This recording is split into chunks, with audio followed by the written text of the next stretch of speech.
નમસ્કાર, ન્યૂઝ 18 ગુજરાતીમાં આપનું સ્વાગત છે। આપની સાથે હું છું કોમલ। સમાચારોની શરૂઆત કરીએ તો સુરેન્દ્રનગરમાં 4 થી વધુ સ્થળો પર ઈડી દ્વારા દરોડા પાડવામાં આવ્યા છે।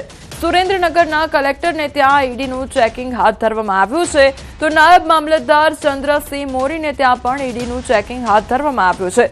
કલેક્ટર કચેરીમાં ફરજ બજાવતા કર્મચારીઓના નિવાસસ્થાને પણ તપાસ હાથ ધરવામાં આવી છે, તો બેનામી સંપત્તિ તેમજ મની લોન્ડરિંગને લઈને ઈડીની તપાસ હાથ ધરવામાં આવી છે। ગાંધીનગર ઈડીની અલગ અલગ ટીમો દ્વારા ચેકિંગ કરવામાં આવી રહ્યું છે, તો કર્મચારીઓના નિવાસસ્થાને તપાસ યથાવત જોવા મળી રહી છે। તો ઈડી દ્વારા તપાસ હાથ ધરવામાં આવી રહી છે। 4 થી વધુ એવા સ્થળો પર દરોડા પાડવામાં આવ્યા છે અને ચેકિંગ હાથ ધરવામાં આવી રહ્યું છે, તો નાયબ મામલતદાર ચંદ્રસિંહ મોરીને ત્યાં પણ ચેકિંગ કરાઈ રહ્યું છે। हमारी साथ हाल संवाददाता अक्षय जोड़ाई गया है। अक्षय, सतत ईडी द्वारा तपास हाथ धरवामां आवी रही है, अत्यार सुधी केटला एवा स्थळो के ज्यां आगळ चेकिंग करवामां आव्युं छे?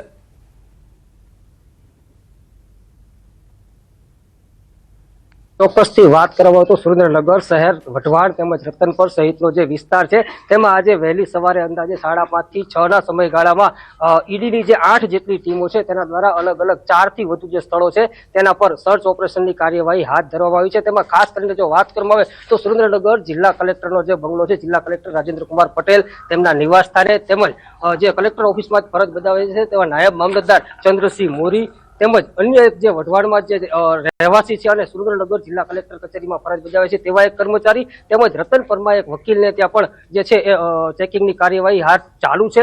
વહેલી સવારથી અંદાજે 5:30 થી 6 વાગ્યાના સમયગાળાથી જે કાર્યવાહી ચાલુ છે તે સતત હજુ પણ ચાલી રહી છે અને આ મામલે ઈડીના જે અધિકારીઓ દ્વારા જે ચેકિંગ કાર્યવાહી હાથ ધરવામાં આવી છે તેમના દ્વારા હજુ સુધી આ મામલે કોઈ સત્તાવાર જાહેરાત કરવામાં આવી નથી, પરંતુ ક્યાંક ને ક્યાંક કંઈક મોટી અને ચોંકાવનારી વિગતો બહાર આવે તેવી હાલ શક્યતાઓ સેવાઈ રહી છે। તેમજ જિલ્લા કલેક્ટર કક્ષાના આઈપીએસ અધિકારીના જે નિવાસસ્થાન છે ત્યાં ઈડીના સર્ચ ઓપરેશનને લઈને સમગ્ર ગુજરાત રાજ્યની જે આઈપીએસ લોબી છે, આઈએએસ લોબી છે તેમના ક્યાંક ને ક્યાંક ફફડાટ અને જે છે ચિંતાની લાગણી જોવા મળી રહી છે। આ મામલે ઈડી દ્વારા આગામી સમયમાં જે સત્તાવાર વિગતો જાહેર કરવામાં આવે ત્યારબાદ જ વધુ જે વિગતો છે એ ચોક્કસથી ખ્યાલ આવી શકે તેમ છે।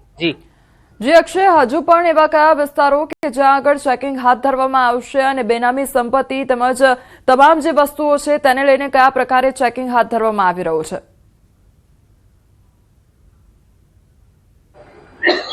હાલ જે સૂત્રો પાસેથી મળતી માહિતી મુજબ અત્યાર સુધીમાં 4 જગ્યાએ છે તે દરોડાની કાર્યવાહી ચાલુ છે। સુરેન્દ્રનગર, વઢવાણ તેમજ આસપાસનો જે વિસ્તાર છે તેમાં કુલ અંદાજે 6 જેટલી જગ્યાએ દરોડા કરવામાં આવી રહ્યા છે। તેમાં અન્ય એક કોન્ટ્રાક્ટર અને એક અન્ય વ્યક્તિ પણ સામેલ હોવાની જે વિગતો છે બહાર આવી છે, પરંતુ આ મામલે ઈડી દ્વારા જ્યાં સુધી સત્તાવાર વિગતો જાહેર ન થાય ત્યાં સુધી કાંઈ પણ કહેવું છે એ ચોક્કસથી મુશ્કેલ છે। પરંતુ ઈડીની 8 જેટલી ટીમો છે તેના દ્વારા સુરેન્દ્રનગર, વઢવાણ તેમજ આસપાસનો જે વિસ્તાર છે તેમાં 6 જેટલા સ્થળોએ છે એ હાલ દરોડાની કાર્યવાહી ચાલુ છે। રોકડ રકમ તેમજ અમુક જે અગત્યના દસ્તાવેજો તે સહિતની બાબતો અંગે હાલ ઈડી દ્વારા જે છે એ ઝીણવટભરી કાર્યવાહી કરવામાં આવી રહી છે। જે અક્ષય, સમગ્ર માહિતી બદલ આપનો આભાર। અમદાવાદના કાંકરિયા કાર્નિવલમાં વીમાનો વિવાદ સર્જાયો છે। વીમાની શરતને લઈને વિવાદ વકર્યો છે। ટિકિટ હશે તો જ વીમો મળશે તેવું કહેવામાં આવી રહ્યું છે। વીમાની શરતમાં ફેરફાર કરવામાં આવશે તેવું દેવાંગ દાણી દ્વારા કહેવામાં આવ્યું છે। કાર્નિવલમાં વિના મૂલ્યે પ્રવેશની જાહેરાત કરવામાં આવી છે, તો એએમસીએ 5,000 કરોડનો વીમો લીધો છે। આગામી 25 થી 31 ડિસેમ્બર દરમિયાન કાંકરિયા કાર્નિવલ યોજવામાં આવશે।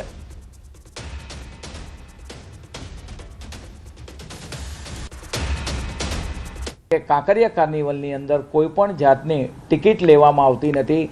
તમામ માટે આ મનોરંજન કાર્યક્રમો રોજના 2 થી 3 લાખ 5 લાખ સુધી અલગ અલગ 3 સ્ટેજ ઉપર લોકો જ્યારે આવતા હોય અને એના જે વીમાનું પ્રીમિયમ મહાનગરપાલિકા દ્વારા 3,90,000 જેટલું જે ભરવામાં આવ્યું છે એમાં કોઈ પણ જાતની શરત ન રહે એ માટે ચોક્કસ કંપની સાથે રજૂઆત કરવામાં આવશે। વાપી કોર્ટે એક જ મહિનામાં ફાંસીની સજાનો બીજો ઐતિહાસિક હુકમ સંભળાવ્યો છે। પત્નીનું ગળું કાપી હત્યા કરનાર નરાધમ પતિને કોર્ટે ફાંસીની સજા ફટકારી। વર્ષ 2021ના ચકચારી હત્યા કેસમાં કોર્ટે આરોપી લક્ષ્મીકાંતને ગણાવ્યો છે દોષિત. ચારિત્ર્યની શંકા રાખી ઊંઘમાં જ પત્નીનું ગળું કાપી હત્યા કરી હતી.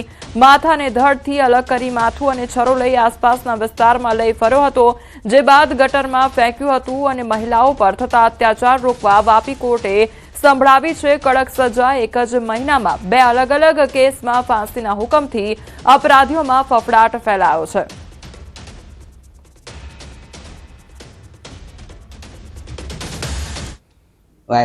ચારિત્ર્યના શંકા પર વહેમ રાખીને ક્રૂરતાપૂર્વક રાત્રિના સમયે ઊંઘમાં તેમનું ધડથી માથું અલગ કરીને ખૂન કરી નાખવામાં આવેલું હતું અને માથું અને છરો લઈને આખા ડુંગરા વિસ્તારની હદ વિસ્તારમાં ફરેલા હતા. નામદાર કોર્ટમાં આરોપી વિરુદ્ધ કેસ ચલાવવામાં આવેલો હતો. તેમાં ફરિયાદી તથા તેમની વાઇફના જુબાનીના આધારે નજરુદ્દીન સાહેબ બી તે લોકો જ હતા ને તેના આધારે પૂરા શહેરોની જુબાની પંચોની જુબાનીના આધારે DNA રિપોર્ટના આધારે આરોપીને મૃત્યુદંડની સજા ફટકારવામાં આવી છે.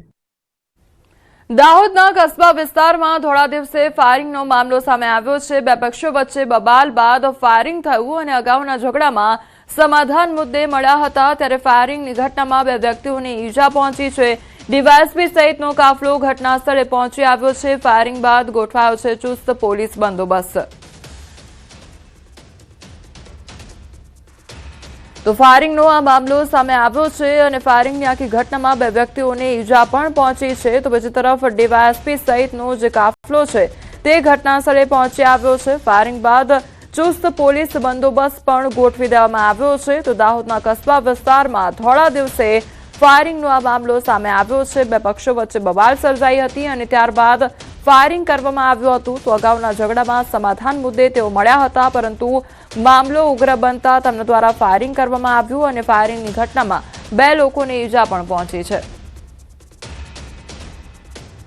એક વ્યક્તિ છે મેવાતી કરીને, એમના ઉપર ફાયરિંગનો બનાવ બન્યો છે અને સામાન્ય એને ઇન્જરી આવી છે એવું પ્રથમ દિવસે જણાવ્યું છે, પણ એને મેડિકલ માટે લઈ ગયા છે. વિગતવારની એની કેટલી ઇન્જરી છે, શું થયું છે, તપાસ હાલમાં ચાલુમાં છે. અને જે ફાયરિંગ કરનાર વ્યક્તિઓ છે એજાજ અને ઇરદિશના નામ પ્રથમ દ્રષ્ટિએ સામે આવી રહ્યા છે, તો એમના ઉપર પોલીસ કાર્યવાહી અત્યારે કરશે અને આગળની ફરિયાદ લેવાની કે આરોપીને પકડવાની કે અન્ય પુરાવા મેળવવાની કામગીરી હાલમાં ચાલુમાં છે.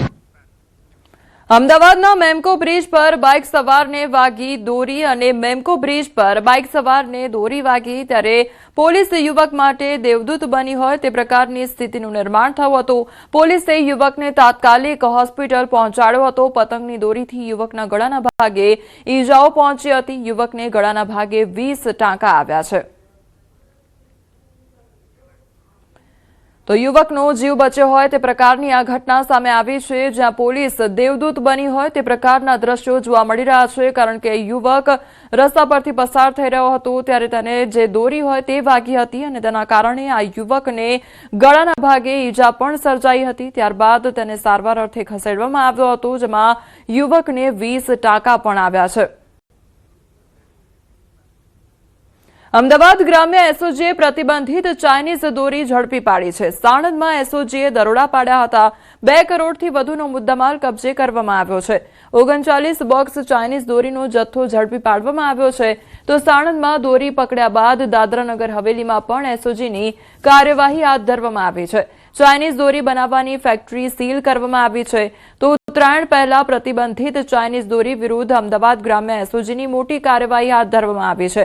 સાણંદ પોલીસ સ્ટેશન વિસ્તારમાંથી મળેલા ચાઇનીઝ દોરીનો જથ્થાનું પગેરું દાદરાનગર હવેલીમાં નીકળ્યું. તો જપ્ત કરાયેલી ચાઇનીઝ દોરી કેસની તપાસના આધારે દાદરાનગર હવેલી ખાતે ચાઇનીઝ દોરીની ફેક્ટરી કરી સીલ. ત્યારે પોલીસે 2.34 કરોડનો મુદ્દામાલ જપ્ત કર્યો. સાણંદના રમણગઢ ગામમાંથી પોલીસે 7.48 લાખની 39 બોક્સ ચાઇનીઝ દોરીનો જથ્થો ઝડપી પાડ્યો હતો. ભીખા રાણા, રાજુ રાણા, અશોક ઠાકોર, ભરતભાઈ ભોગીલાલ ગંગવાણી સામે કાયદેસરની કાર્યવાહી હાથ ધરવામાં આવી હતી. તો આણંદ માટે પણ ₹2.1 લાખનો ચાઇનીઝ દોરીનો જપ્ત કરવામાં આવ્યો જથ્થો. ત્યારે તપાસ હાથ ધરતા આ મુદ્દામાલ વાપીથી વિરેન કુમાર પટેલે મોકલ્યો હોવાનું ખુલ્યું. પોલીસે દાદરાનગર હવેલીમાં વંદના ઇન્ડસ્ટ્રીઝમાં રેડ કરી તો વંદના ઇન્ડસ્ટ્રીઝમાંથી ₹1.50 કરોડ કિંમતની 43,192 રીલ જપ્ત કરવામાં આવી. મશીનરી અને મટીરીયલ સહિત કુલ ₹2.34 કરોડનો મુદ્દામાલ જપ્ત કરી કેસની આગળની કાર્યવાહી હાથ ધરવામાં આવી છે.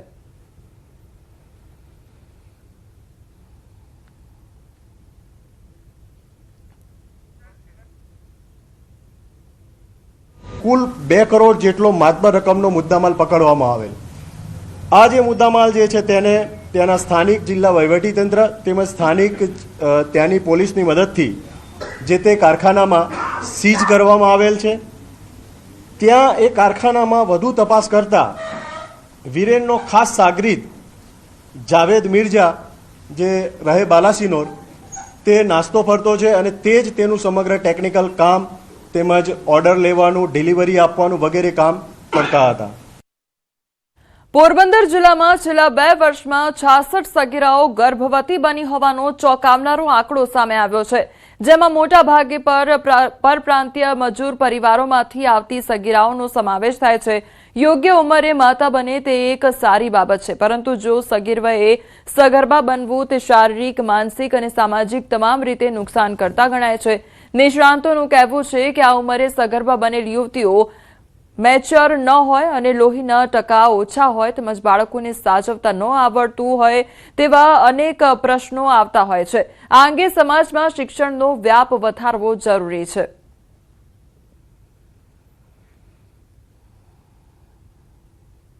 મોટા ભાગે એન્ટીનેટર કેર સરખી લીધેલી ન હોય, બતાડ્યું ન હોય, કાંઈ ગોળી આયર્ન કેલ્શિયમ લીધેલી ન હોય એટલે લોહીના ટકા ઓછા હોય એવી શક્યતા હોય.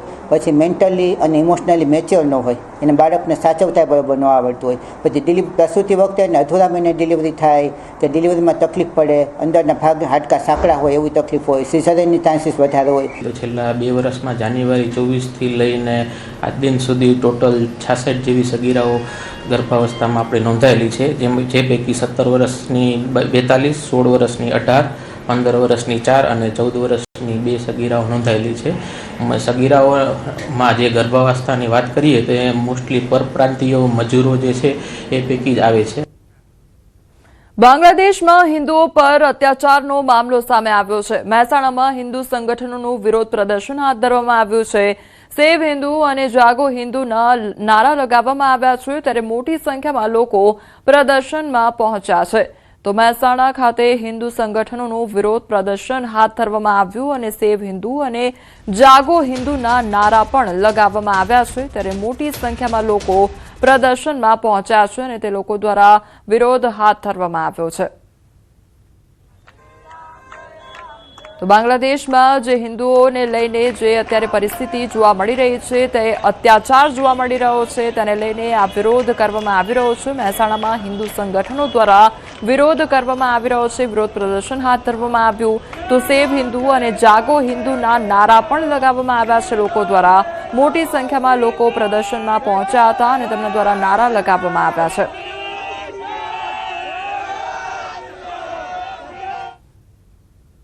કોંગ્રેસની જન આક્રોશ યાત્રા આણંદ ખાતે પહોંચી. આણંદ જિલ્લામાં પ્રદેશ કોંગ્રેસ પ્રમુખ અમિત ચાવડાની આગેવાની હેઠળ જન આક્રોશ યાત્રા આણંદ શહેરના 100 ફૂટ રોડ પર પહોંચી હતી, જ્યાં કોંગ્રેસ કાર્યકરોએ તેનું ભવ્ય સ્વાગત કર્યું હતું. આ પ્રસંગે ઇન્દિરા ગાંધીની પ્રતિમાને પુષ્પાંજલિ અર્પણ કરવામાં આવી હતી.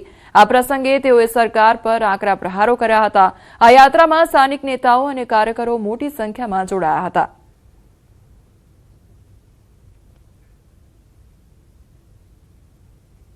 સરદાર સાહેબની જન્મભૂમિ નડિયાદથી શરૂ કરી અને એમની કર્મભૂમિ આણંદ કરમસદ ખાતે પહોંચી છે. આખા વિસ્તારમાં લોકોને મળી રહ્યા છે. ગામે ગામ લોકો સમર્થન કરી રહ્યા છે. સરકારનો ભ્રષ્ટાચાર, ગેરવહીવટ ખુલ્લો પડી રહ્યો છે અને 2027નો પરિવર્તનનો શંખનાદ આ યાત્રાના માધ્યમથી ગુજરાતની જનતા કરી રહી છે. સરદાર વલ્લભભાઈ પટેલની 150મી જન્મજયંતિ નિમિત્તે સરદાર એટ 150 સ્વદેશી પદયાત્રા 2025 યોજાશે. ધારાસભ્ય રમેશ ચિલાડાના માર્ગદર્શન હેઠળ 26 થી 28 ડિસેમ્બર દરમિયાન રાજકોટથી ખોડલધામ સુધી સરદાર એટ 150 સ્વદેશી પદયાત્રા 2025નું ભવ્ય આયોજન કરવામાં આવ્યું છે. આ યાત્રાનો મુખ્ય ઉદ્દેશ્ય સરદાર પટેલના વિચારોને જનજીવનમાં ઉતારી સ્વદેશી અને આત્મનિર્ભર ભારતના સંકલ્પને સાકાર કરવાનો છે. આ ત્રિદિવસીય પદયાત્રામાં મંત્રીઓ, સાંસદો અને વિવિધ સામાજિક અગ્રણીઓ જોડાશે, જેમાં વિશેષ આકર્ષણ રૂપે સરદાર પટેલની 8 ફૂટ ઊંચી પ્રતિમા અને સ્વદેશી ચીજવસ્તુઓનું પ્રદર્શન કરતો ટેબ્લો સામેલ હશે. યાત્રામાં સહભાગી થનાર દરેક પદયાત્રીને પ્રમાણપત્ર આપી સન્માનિત કરવામાં આવશે.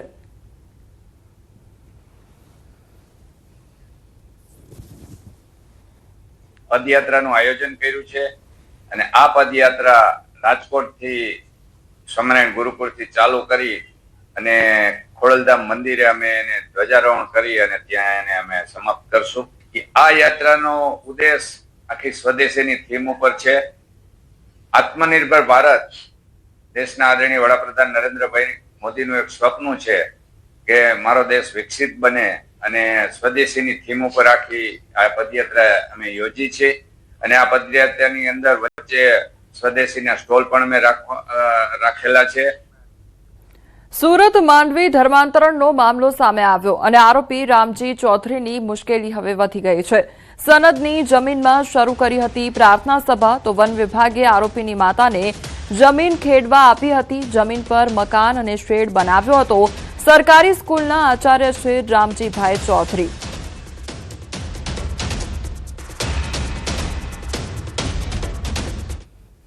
સનદ જો છે એને આપવામાં આવેલી જ હતી અને એ સનદમાં જો છે એને ખેડે પણ છે સાથે સાથે એક મકાન પણ બનાવ્યા છે અને એક પાછળ એક શેડ પણ બનાવ્યા છે.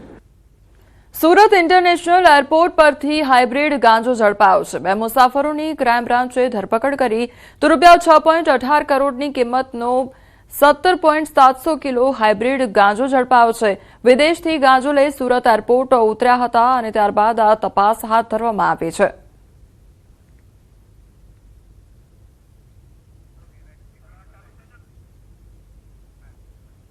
રાજકોટની સૌથી જૂની અને વ્યસ્ત ગણાતી લાખાજી રાજ રોડ અને ધર્મેન્દ્ર રોડની મુખ્ય બજારો આજે વેપારીઓ દ્વારા અડધો દિવસ બંધ રાખવામાં આવી છે. મુખ્ય માર્ગો પર વધતા પાથરણાના દબાણને લઈને લાંબા સમયથી દુકાનદારો અને પાથરણાવાળાઓ વચ્ચે વિવાદ ચાલી રહ્યો છે. આ મુદ્દે વારંવાર મહાનગરપાલિકા અને પોલીસ તંત્રને રજૂઆત કરવા છતાં કાયમી ઉકેલ ન આવતા વેપારીઓએ બંધનું એલાન આપ્યું હતું. બંધ દરમિયાન વેપારીઓ દ્વારા રામધૂન પણ કરવામાં આવી.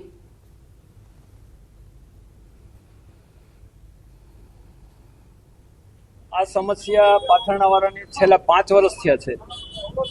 અનેક વખત રજૂઆત કરી, અનેક વખત કર્યું, પણ હવે દૂષણ ધીમે ધીમે વધતું જાય છે ને રવિવારે તો આખી બજાર સારામાં સારી છે એની બદલે ગુજરી બજાર જેવી થઈ ગઈ છે. કોઈ સારા માણસોની એન્ટ્રી નથી થતી. છેલ્લા 4 વર્ષથી અમે આ પાથરણા અને લારી ગલ્લાના દબાણ, રોડ ઉપરના ગેરકાયદેસર દબાણ બાબતે રજૂઆતો કરીએ છીએ. સ્થાનિક નેતાઓમાં બંને ધારાસભ્ય અમને ખૂબ સહકાર આપે છે. તંત્ર દ્વારા સહકાર નથી મળતો, આ હકીકત છે અને અમારી સમસ્યાનો ઉકેલ નથી આવતો. કાર્યવાહી કરવામાં આવે છે એ ક્ષણિક હોય છે. 1 દિવસ 2 દિવસ પૂરતું દબાણ હટાવાય છે, ફરીથી પાછું જેસે તે એને પરિસ્થિતિ સર્જાય છે. અમે આની પહેલા પણ કમિશનરશ્રીને રજૂઆત કરી હતી અને કમિશનરશ્રીએ અમને ખૂબ સહકાર આપ્યો હતો અને આખું સુખદ સમાધાન કરી અને એ જે કઈ વેપારી છે એને ન્યાય મળે એવા અમે પ્રયત્ન કર્યા હતા અને એમાં અમને સારી સફળતા મળી હતી. મારી જાણમાં આજે પણ કંઈક આ લોકોએ બંધનું આયોજન કર્યું છે એવું આવ્યું છે અને હવે અમે એમનો સંપર્ક કરી અને એને જે મુશ્કેલી હશે એમાં સાથે રહી અને અમે એને મદદ કરશું અને સુખદ સમાધાન આવે એવા અમે પ્રયત્ન કરશું. ગાંધીનગરમાં પોલીસના નવા નવનિયુક્ત ઉમેદવારોને નિમણૂક પત્ર એનાયત કરવામાં આવ્યા. 11,607 જે હંમેશા તેના ઓફિસરની આજ્ઞામાં રહીને ફરજ બજાવતો હોય તે એલ એટલે લોયલ, ભારતના સંવિધાન, કાયદા કાનૂનને વફાદાર રહી તેને વળગીને કામ કરતો હોય તેવો લોયલ કર્મી. આઈ એટલે ઇન્ટેલિજન્ટ, હંમેશા સતર્ક હોય, બુદ્ધિ ચાતુર્યથી કામ કરતો હોય તે. સી એટલે કરેજિયસ, કોઈ પણ સ્થિતિમાં હિંમત ના હારે, દરેક ફ્રન્ટ પર તે લડવા તૈયાર હોય. ઈ એટલે એન્થુઝિયાસ્ટિક, ઉત્સાહ હોય, જનતાની સેવા સલામતી માટે હર હંમેશ તત્પર હોય, રાષ્ટ્રહિત સર્વોપરીનો ભાવ હૈયે રાખતો હોય તે. મારે સૌને અભિનંદન આપવા છે કે આ મર્મને સુપેર સમજીને રાજ્યનું પોલીસ દળ ફરજ બજાવે છે. જે નવો વર્કફોર્સ પોલીસ પરિવારમાં જોડાયો છે તે પણ નાગરિક દેવો ભવોના આદરણીય શ્રી મોદી સાહેબના મંત્રને ચરિતાર્થ કરશે એવો મને વિશ્વાસ છે. વડાપ્રધાનશ્રીના નેતૃત્વ અને માર્ગદર્શનમાં થયેલા વિકાસની સાથે સરકારે નાગરિકોના ઇઝ ઓફ લિવિંગને પ્રાધાન્ય આપ્યું છે. તે માટે સરકારના બધા જ વિભાગો અને પોલીસ દળમાં પણ પૂરતું માનવબળ મળી રહે તે માટે અનિવાર્ય છે. રાજ્ય સરકાર સંપૂર્ણ પારદર્શિતા સાથે સમયબદ્ધ રીતે ભરતી પ્રક્રિયા કરી રહી છે.